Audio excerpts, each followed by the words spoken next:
Starting tomorrow, Nashville will play host to Swimville, courtesy of Sports Illustrated magazine. It is expected to draw a lot of people to Music City. Well, another nearby tourist attraction that brings in the people is the Country Music Hall of Fame and Museum. News Channel 5's Vicki Yates tells us more about what you can find there.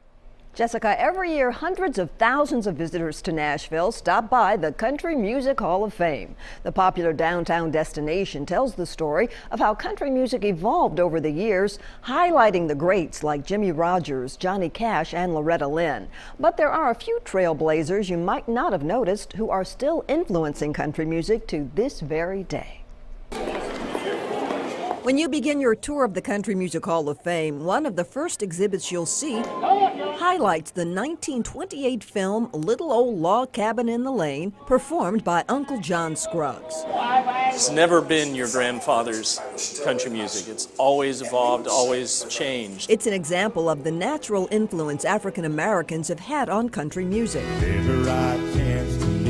Charlie Pride is a member of the Hall of Fame, but his rise was not an easy one. Cowboy Jack recorded him and said that he would take people into the studio, play the music for them, and have them going, "Oh man, this is the most amazing country singer I've heard in a long time." And then I'd turn it off and show him his picture. Also in the Hall of Fame, when the Grand Ole Opry was named the Grand Ole Opry, the first thing that you heard was DeFord Bailey's harmonica. Harmonica whiz DeFord Bailey. An early star and somebody who toured on Grand Ole Opry tours through the segregated South. One of today's most popular country performers. I don't think Darius feels like he's, changed outfits or anything like that. Is former head of the rock group Hootie and the Blowfish, Darius Rucker. And he's been absolutely accepted by radio programmers and by fans as a country star. Anybody's notion of authentic country, that's a tricky business, authenticity, and it really changes. Country star Sam Hunt is said by many to be the next big thing.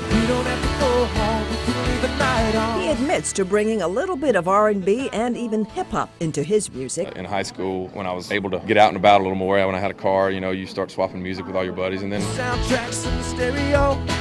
DJs on a roll. When I went off to college, I met an even more eclectic group of friends who introduced me to more eclectic music and became interested in other genres. We don't have to go home, we can leave the night on. We're just so aware of how it's changed in our lifetime, but I think if we all sat down and studied country music historically, it has always evolved and changed. We can leave the night on.